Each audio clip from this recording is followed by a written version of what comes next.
2026년 새해 아침이 밝았습니다. 하나님께서 성도들의 영혼, 가정, 그리고 일터 위에 충만한 은혜와 사랑으로 날마다 함께 하시기를 간절히 기도드립니다. 아멘. 어떤 사람이 힘든 일을 겪었을 때 나를 찾아왔다면 그와 나는 매우 의미 있는 시간을 경험할 수 있습니다. 어려운 사람이 자신의 처지를 마음 열고 용기 있게 말할 수 있어야 합니다. 또 나는 찾아온 그 사람을 넉넉한 마음으로 공감하고 이해하면서 격려하고 위로하는 사랑이 필요합니다. 그래서 어려운 사람과 어려운 사람을 맞이하는 사람의 관계성은 한 번 더 깊게 들어가는 과정에 있게 됩니다. 중요한 사실이 있습니다. 내가 그 사람을 모르면 어려운 이야기를 하지도 않고 어려운 이야기를 듣지도 않게 됩니다. 내가 그 사람과 이미 이전에 몇 번 마음의 나눔, 생각의 나눔, 경험의 나눔이 있었기 때문에 어려운 이야기를 나한테 할 때, 이 사람이 이런 말을 나한테 하는구나. 그 표정과 말투를 들으면서 보면서 따뜻하게 서로 위로하고 힘을 나눠주는 그러한 시간을 갖게 됩니다. 그 곁에 내가 있었고 내 곁에 그가 있었다. 어려운 시간을 통해서 이것을 서로 확인하게 됩니다. 제자들의 처지가 지금 그런 어려움에 있었습니다. 예수님께서 십자가에 죽으시겠다고 떠나시는데 제자들이 할 수 있는 일이 아무것도 없는 겁니다. 제일 힘드시고 고통스러운 것은 예수님 맞습니다. 근데 예수님께서는 이미 십자가를 지시려고 이 땅에 오실 때부터 준비를 하셨고 제자들은 전혀 준비가 되지 않았습니다. 예수님은 한 분, 자기들은 11명, 거기에 여성 제자까지 합치면 여럿이 더 있었는데 예수님이 저렇게 죽겠다고 떠나시는데 자기들이 할 수 있는 역할이나 도움을 전혀 발견하지 못하는 겁니다. 제자로서 그리고 한 인격으로서 얼마나 마음이 암울하고 답답했는지 모릅니다. 예수님께서 이 땅을 떠나가시는 것은 우리를 위한 일은 분명히 맞지만 제자의 마음에는 아직도 아쉬움이 남습니다. 받아들일 수가 없는 겁니다. 제자들이 질문을 하지 않습니까? 예수님, 어디 가십니까? 하나님을 보여주세요. 이런 질문, 가장 밑바닥에 깔려있는 또 다른 질문이 있습니다. 예수님, 우리 어떡합니까? 예수님 떠나시면 우리 어떻게 살려고 하는 겁니까? 예수님을 어떻게 도와드려야 됩니까? 우리에게 좀 답을 가르쳐 주세요. 이러한 간절한 마음이 담겨있는 질문이 역시 그 질문 안에 들어가 있었습니다. 이때 예수님께서 위로로 계속 말씀해 주십니다. 지금까지 예수님께서 제자들에게 떠나시면서 말씀하시는 내용은 격려, 위로, 용기, 사랑. 내가 십자가에 죽으러 가지만 너희는 온전히 보존받을 것이다. 너희가 나를 믿고 의지하면 결코 너는 나를 떠나지 않게 될 것이다. 계속 약속을 해주고 계십니다. 그런데 오늘 본문에서 이 약속을 4개를 덧붙여 주십니다. 약속의 종합 선물 세트 같은 놀라운 약속을 해주십니다. 예수님의 이 약속은 매우 원천적입니다. 너희 잘 살 거야, 별 문제 없을 거야, 이런 단박한 내용이 아니었습니다. 진짜 잘 되는 인생, 진짜 성숙한 인생, 진짜 멋진 삶을, 믿음을, 신앙생활을 할 수 있는 그 근거, 약속을 우리들한테 허락해주고 계십니다. 제자들이 받은 약속, 결국 지금 우리가 받고 있는 약속입니다. 우리 이 약속 굳게 붙잡아야 합니다.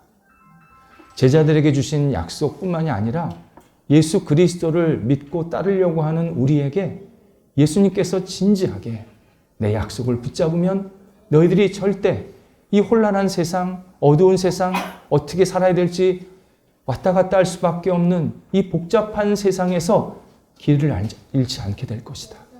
너희가 내 자녀로서 얼마든지 다시 새롭게 될 수 있다. 우리에게 분명히 약속해주고 계십니다. 첫 번째가 19절에서 너희는 부활한다 말씀하십니다. 너희가 부활하는 것을 내가 약속하는데 내가 먼저 부활의 자리로 들어간다. 우리에게 알려주십니다. 당시 유대 지도자들이 예수 그리스도를 죽이겠다고 결정을 했습니다. 예수님을 죽이면 유대인들이 더 이상 예수를 쫓아가지 않을 거다. 믿지 않을 거다. 예수님을 잊어버릴 거다. 그렇게 생각을 했던 겁니다. 그런데 예수님이 부활하십니다. 예수님이 부활하십니다. 이 말씀은 결국 제자들이 부활할 것이다. 다른 말로 예수 그리스도를 믿는 우리가 부활할 것이다 라는 것을 미리 상징적으로 보여주신 사건이었습니다. 제자들이 예수님을 믿을 때 많은 힘들고 어려운 상황이 있을 수 있다. 세상에서 여러 가지 걸리어서 넘어질 때도 있고 실패할 때도 있고 고통받을 때도 있다. 그때 너희가 나를 믿으면 너희 부활한다. 부활한다. 약속해 주십니다. 예수님의 이 부활의 약속은 궁극적으로는 마지막 하나님 나라에 들어가는 부활입니다. 완벽한 부활입니다. 온전한 부활입니다. 이건 딱 한 번 있는 겁니다. 그런데 예수님께서 제자들에게 말씀하시는 부활은 이 한 번뿐이 아니라 이 땅에서의 영속적인 반복되는 부활도 같이 말씀하십니다. 넘어졌을 때 일어서게 하시겠다는 겁니다. 어려울 때 다시 새롭게 해주시겠다는 겁니다. 내가 죄를 짓고 부끄러운 모습을 가졌을 때 주님을 의지하면 그 죄를 깨끗이 씻어주시겠다. 다시 새롭게 해주시겠다. 약속해 주십니다. 그런데 이 말씀을 듣고 그때 당시 제자들은 전혀 마음에 와닿지가 않았습니다. 사람이 어떻게 부활합니까? 죽으면 끝이지 어떻게 다시 산다고 말씀하십니까? 전혀 마음에 와닿지 않았습니다. 그래서 예수님께서 십자가에 못 박히러 끌려가셨을 때 제자들이 다 도망간 겁니다. 끝났다. 우리 희망 없다. 우리 이제 완전히 앞을 볼 수 없는 시대에 살고 됐다. 그러면서 예수님을 떠나서 자기 길로 다 갔던 겁니다. 이때 예수님께서 부활하셔서 각 제자들을 만나십니다. 인격적으로 만나십니다. 짠, 나 나타났다? 이게 아닙니다. 인격적으로 한 사람 한 사람을 만나셔서 그들을 회복시키십니다. 그때 제자들이 큰 깨달음을 얻습니다. 이거였구나. 나를 살리시겠다는 말씀이 이거였구나. 우리가 부활된다라는 말이 이 말이었구나. 그때부터 예수 그리스도께 전적으로 모든 것을 맡기고 헌신자로 살게 됩니다. 예수님, 우리에게 말씀하십니다. 너는 부활할 것이다. 내가 나를 믿고 의지하면 너는 부활할 것이다. 종국적으로 하나님 나라에 들어가는 부활도 있지만 이 땅에 살 때 네가 다시 살 수 있다. 새롭게 될 수 있다. 분명하게 약속하십니다. 이때 부활, 새롭게 되는 것은 우리 수준이 아닙니다. 예수 그리스도의 기준이고 예수 그리스도의 뜻 안에서 우리를 새롭게 하시는 겁니다. 예수님의 뜻의 핵심이 뭐냐? 예수님을 더 잘 믿고 따르게 하기 위한 부활입니다. 단순히 우리가 실패했다가 성공하고 넘어졌다가 일어서는 그 정도의 차원이 아니라 모든 과정들을 통해서 예수 그리스도를 더 붙잡고 의지하면서 주님 없이는 내가 살 수 없구나. 주님만이 내가 붙잡아야 될 유일한 구원자시구나. 이걸 깊이 깨닫게 하시면서 다시 우리를 부활시키시겠다고, 새롭게 하시겠다고 약속하십니다. 올해 예수님께서 우리를 부활하실 것이다. 확신하셔야 합니다. 내 욕심, 내 탐욕을 위한 부활이 아니라 하나님의 뜻, 예수 그리스도를 더 온전히 믿고 따르는데 내가 부활에 동참하게 될 것이다. 확신하면서 주님을 붙잡으면 주께서 놀라운 역사를 일으켜 주십니다. 두 번째가 20절이었습니다. 부활을 한 번 더 강조하십니다. 그날에 내가 아버지 안에 있다라는 것을 너희가 알게 되리라. 그날에 부활의 날입니다. 우리가 예수 그리스도로 말미암아 이 땅에서 다시 일어나는 날, 회복되는 날에 예수 그리스도가 하나님 안에 계시다. 예수님이 하나님과 한 분이시다라는 사실을 다시 고백하게 된다 말씀하십니다. 다른 표현으로는 예수 그리스도를 진심으로 믿게 되려면 부활을 근거로 예수를 믿을 수밖에 없다라는 뜻입니다. 이건 굉장히 중요한 내용입니다. 예수 그리스도를 우리가 알고 믿는다고 할 때 사람들은 자기 식대로 예수를 믿으려고 합니다. 그런데 예수님은 부활을 근거로 믿어야 됩니다. 예수 그리스도를 믿는데 어느 하나만 믿고 다른 거는 안 믿고 나는 부활이 있을 수 없어. 나는 불가능하다고 생각해. 나는 부활하신 예수를 잘 못 받아들이겠어. 그러면 예수 그리스도를 제대로 못 받아들이고 있는 겁니다. 어떤 사람은 예수님의 십자가 사건을 믿는데요. 부활을 안 믿습니다. 어떤 사람은 예수 십자가의 그 사건이 나를 위한 사건인 거 안 믿는데 부활은 또 믿으려고 그래요. 다시 사는 게 좋으니까. 다 온전치 못한 신앙입니다. 이 십자가의 사건은 나를 위해서, 내 죄를 위해서 죽으신 사건이고 이 부활은 나를 다시 살리시기 위한 사건, 이 두 가지를 같이 내가 받아들여야 그때 온전한 신앙, 하나님이 기뻐하는 신앙으로 우리가 굳게 설 수 있습니다. 내가 예수 그리스도의 십자가를 붙잡고 또 부활하신 예수 그리스도를 온전히 믿고 의지하면 내 신앙이 더욱더 돈독하게 굳게 세워지면서 사람들 앞에서 내 신앙을 담대하게 고백할 수 있게 만드십니다. 우리 주변에 이런 사람들이 있습니다.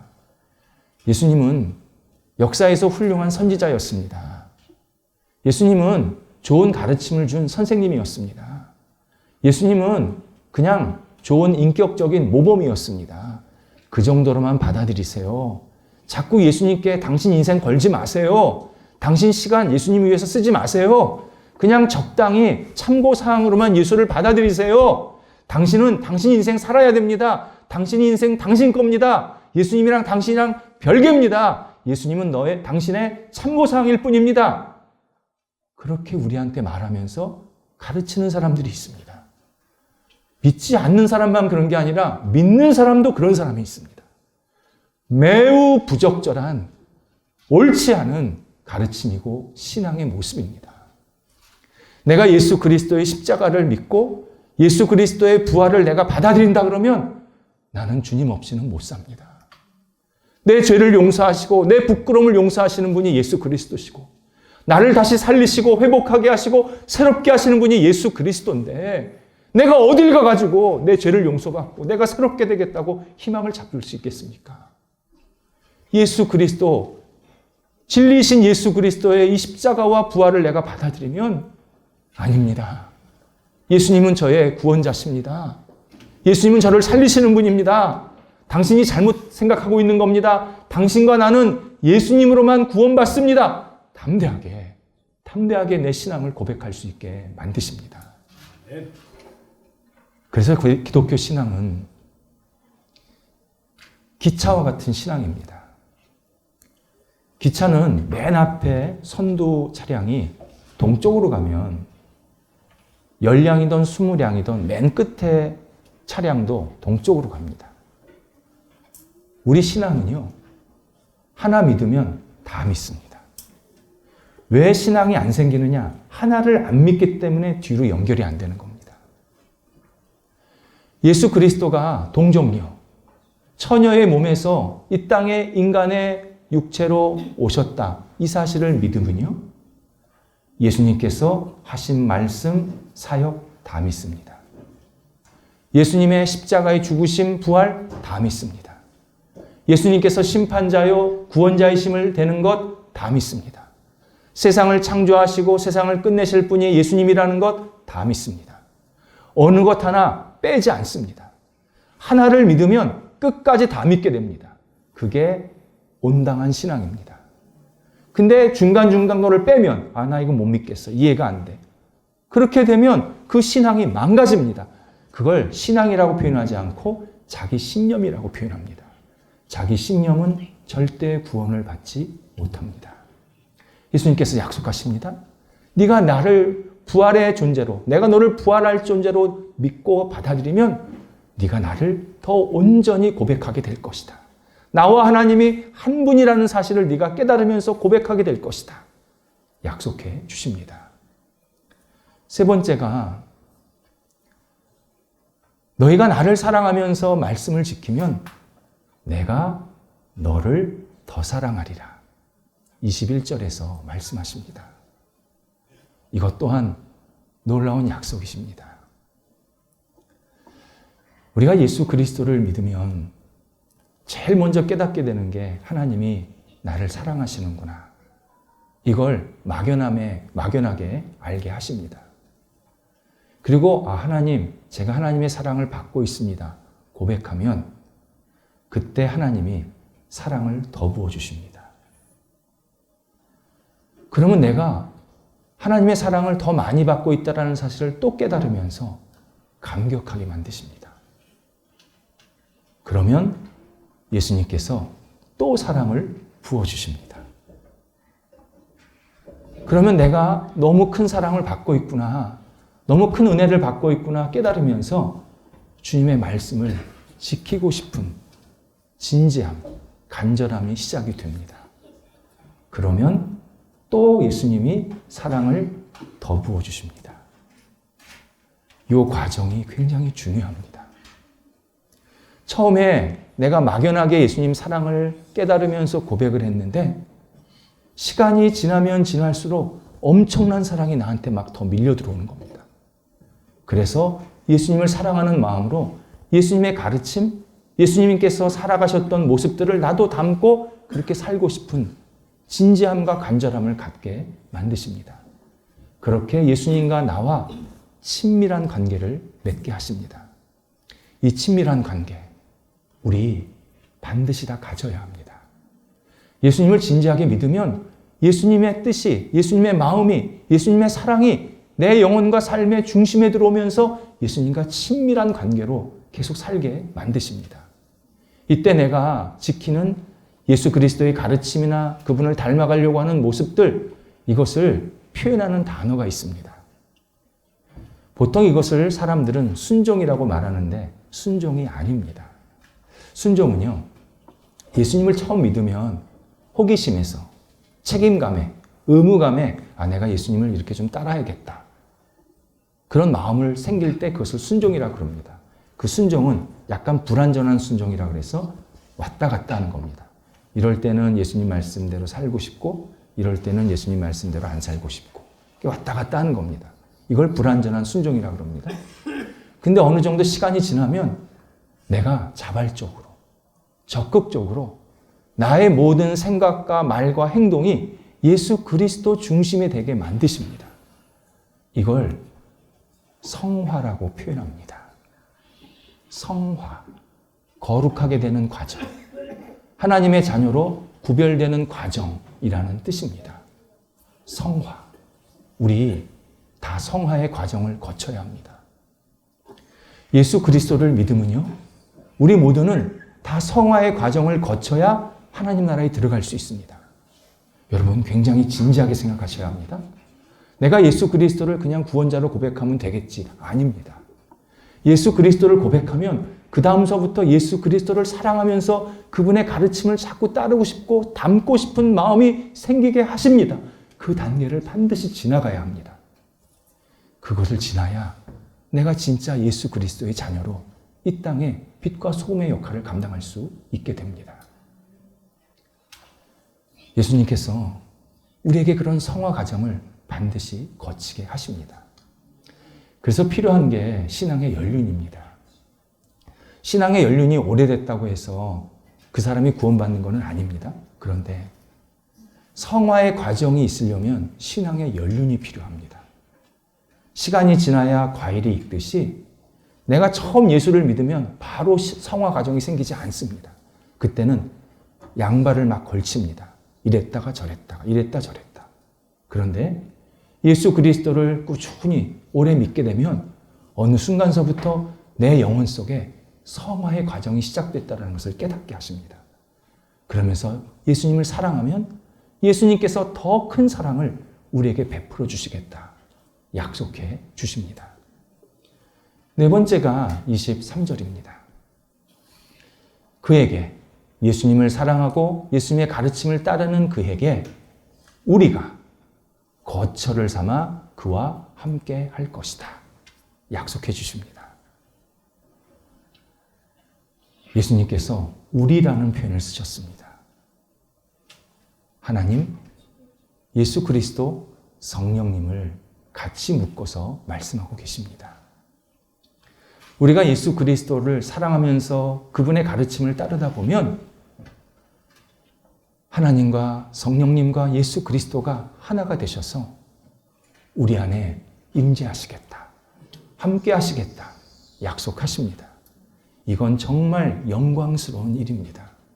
예수님이 그냥 내가 너와 함께 할게 이래도 괜찮았습니다. 예수님 충분하신 분이고 완전하신 분입니다. 그래도 우리 부족함 없습니다.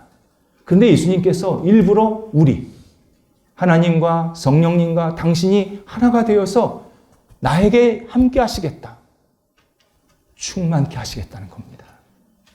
부족함이 없게 넉넉하게 완전하게 나를 붙잡아 주시겠다, 함께 하시겠다, 너와 내가 끝까지, 우리가 끝까지 너를 아름답게 인도할 것이다 약속해 주시는 말씀입니다. 이 약속을 누가 받냐?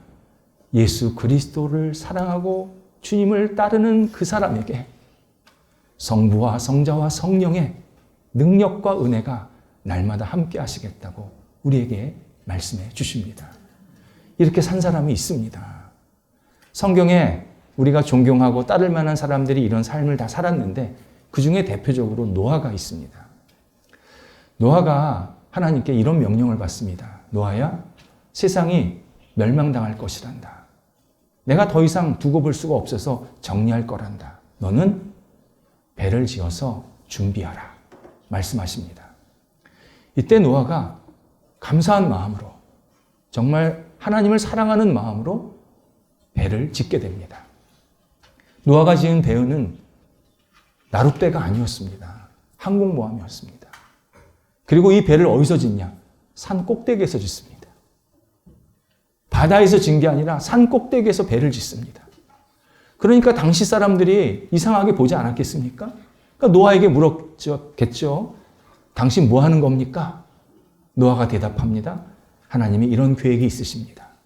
이때 당시 사람들이 하나님을 비웃습니다. 노아를 조롱합니다. 그 내용이 창세기 6장 5절에 나옵니다. 사람들의 모든 생각이 악함을 보시고,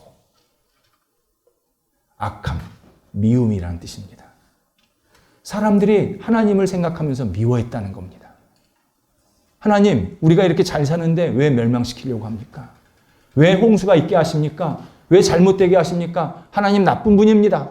그러면서 하나님도 미워하고 노아도 조롱하고 그랬다는 겁니다. 그런데 노아는 정반대의 생활을 합니다. 하나님을 믿고 하나님을 사랑하면서 배를 짓게 됩니다. 결과 완전히 달라졌습니다. 사람들은 심판에 휩쓸려 갔고 노아는 가족과 함께 구원을 받게 하십니다. 노아가 구원을 받았다. 한번 잘 생각해 보시기 바랍니다. 온 세상이 물로 가득 찼습니다.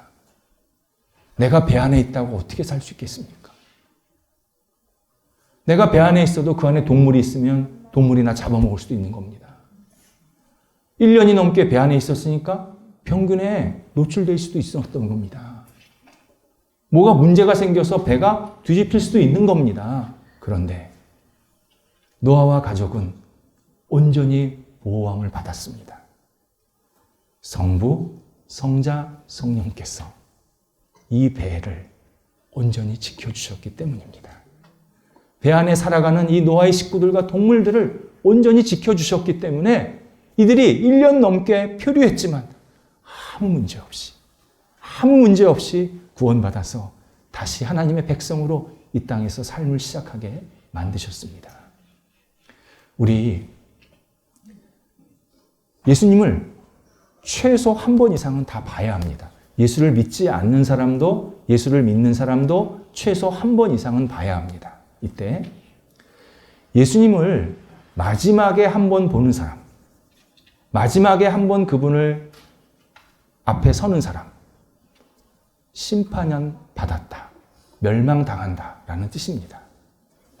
그런데 매일, 매 순간, 매 시간, 어떤 일마다 나는 예수님 생각하고 예수님 만나고 예수님 의지하고 예수님 따르고 예수님 사랑하고 예수님 가르친 대로 살려고 하는 그 사람, 구원받았다는 겁니다. 구원의 길로 들어간 겁니다. 하나님이 기뻐하시는 모습대로 살아가는 겁니다. 바로 예수님께서 우리에게 그 길을 가라고 말씀하시는 겁니다. 너희가 나를 사랑하면 내가 더 큰 사랑을 줄 것이다. 네가 나를 믿으면 너 부활할 것이다.